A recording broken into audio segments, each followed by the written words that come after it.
We're talking about anatomy of a horse and a horse in motion. And many, many years ago, a veterinarian gave me this bone, which came out of hopefully a dead horse. Um, and and it is a horse's leg, a thoroughbred horse's leg. Up here we have the knee, we have the ankle, we have the two sesamoids in the back here. We have the pastern bone, we have the lower pastern bone, and we have the coffin bone, which is this bone here. This is the bone that is inside, that's encapsulated by the foot, by the hoof, and the hoof sits like this. And the amazing thing about a horse's leg, and you have to think about this, is it's holding up 1,400 pounds. And it's not a whole lot bigger than the bone in my forearm. And certainly not a whole lot bigger than the bone in my leg, which has to support a lot less weight than this. And that's what makes the horse such an amazing animal, because the horse can support himself at 40 miles an hour, 1,400 pounds on this. And that's why the suspension in this leg is so important, because we have a whole suspension system in the horse that supports this leg. It starts in the hoof and wraps around this bone, and it comes up through the pastern, and it comes behind the sesamoids, and then up through the leg, and it attaches at the back of the knee. And that's the suspension system that keeps this horse running and keeps this horse in tune. And when we get soft tissue injuries, like a suspensory or an XYZ ligament, the XYZ ligaments are in the lower pastern here. It's generally because a horse hyperextends the leg, and they'll pull that suspensory, and that's usually 6 months on a shelf to get that fixed, and it's not always a successful fix. But this is the inside of the horse's leg, and it's quite interesting, and the horse is just such an amazing animal. Here on the sides we have splint bones, and this is a splint bone. And you see this bone, these bones sit right behind the knee, and they come about halfway down the cannon bone. And you look at that and you say, well, what the heck is that there for? What is that doing? It's an annoyance. It's an annoyance to a trainer, because the suspensory ligament runs over the outside of it, and quite often, if there's a trauma to this bone, you'll get a suspensory trauma as well.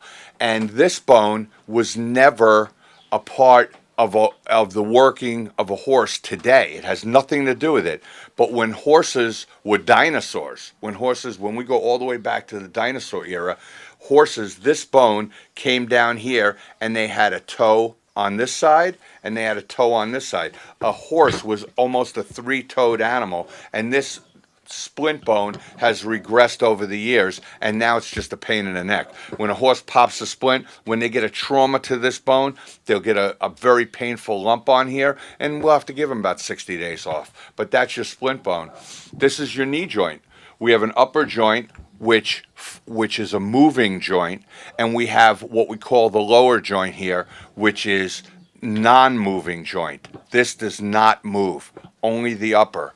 The lower joint, when it is traumatized, generally causes a lot of discomfort and it's not a very successful surgery. Quite often it's career ending. When you get a joint issue in the lower joint of your knee, it's not very good. I mean, some horses will be operated on and come back, but most come back a lesser horse after a lower joint knee injury. Upper joint, very successful, very free moving joint, and it's a very interesting joint. You know, it's if you're going to have a problem with the knee, you want to have it in the upper.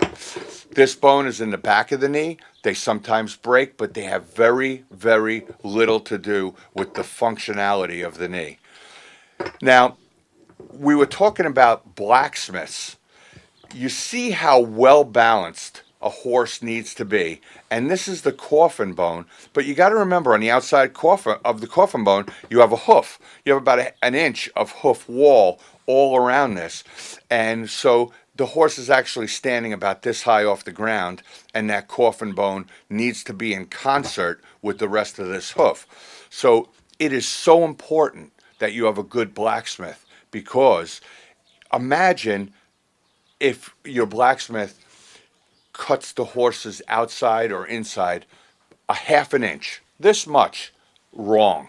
Now you've changed the entire configuration of the coffin joint, and now this horse is actually leaning on the inside of this bone because he's been cut too low on one side.